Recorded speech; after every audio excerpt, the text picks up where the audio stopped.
Assalamualaikum warahmatullahi wabarakatuh.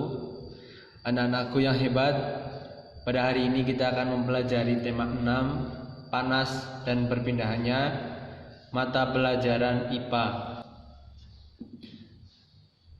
Perpindahan panas atau kalor di sekitar kita. Kompetensi dasar 3.6 menerapkan konsep perpindahan kalor dalam kehidupan sehari-hari. Indikatornya nanti kamu bisa mengetahui cara perpindahan panas atau kalor dan menyebutkan contoh perpindahan panas atau kalor. Setelah pembelajaran ini, kamu nanti bisa mengetahui cara perpindahan panas atau kalor dan menyebutkan contoh perpindahan panas atau kalor. Bagaimana? Sudah siap anak-anakku untuk belajar hari ini?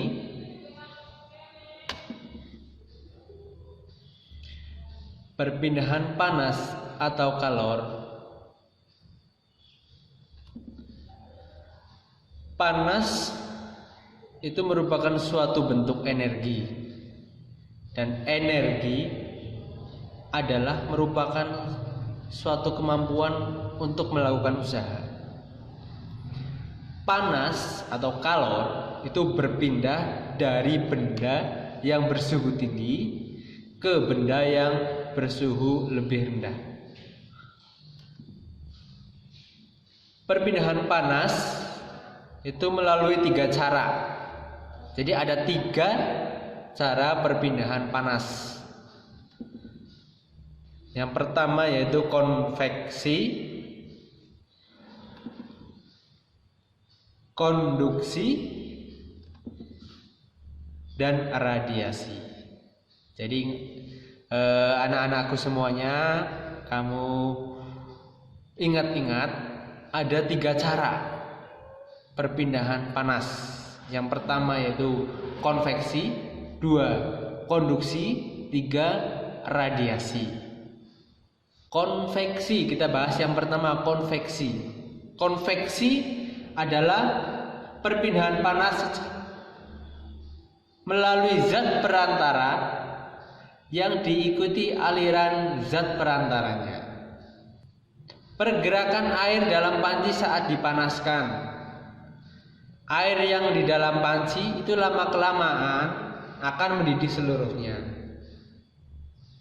Semula yang ada di bawah saja yang panas, tetapi lama-kelamaan semuanya akan mendidih.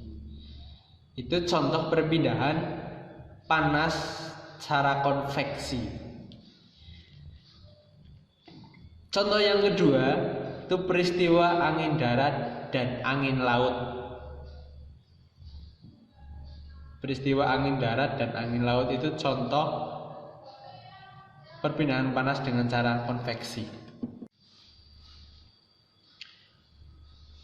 Perpindahan panas secara konduksi. Perpindahan panas secara konduksi adalah perpindahan panas melalui zat perantara tanpa diikuti aliran zat perantaranya. Contohnya, ketika kamu memasukkan sendok ke dalam gelas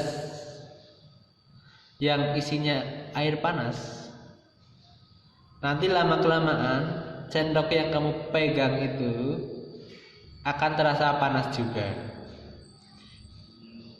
Berarti yang panas yang ada di ujung yang terkena air panas itu berpindah, tapi zat perantaranya tidak ikut berpindah.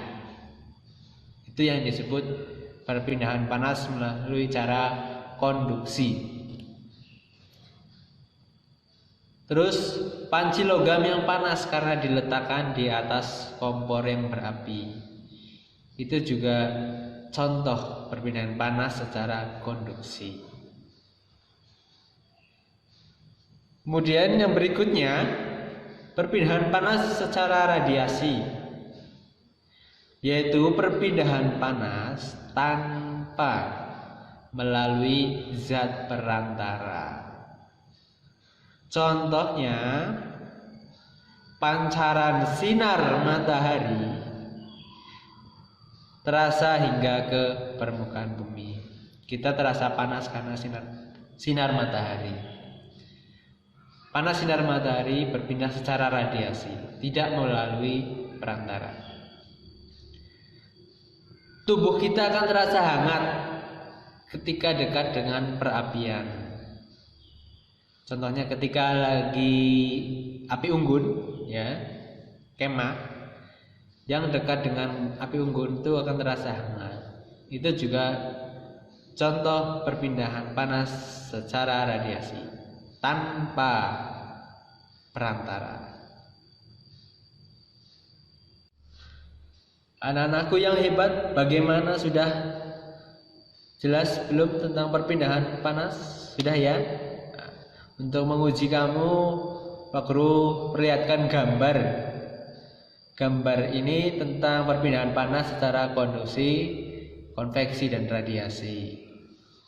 Di sini ada gambar api, kemudian ada batang logam yang dipanaskan. Nanti lama-kelamaannya dipegang ini akan terasa panas. Ini berarti perpindahan panas secara apa? Ya, perpindahan panas secara konduksi. Ini ada api berasap ke atas.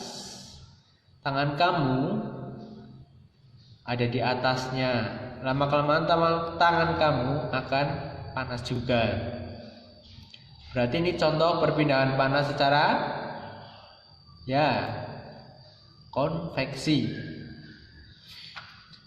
Berikutnya, ini ada api, tangan kamu ada di sampingnya dekat api tersebut tanpa perantara.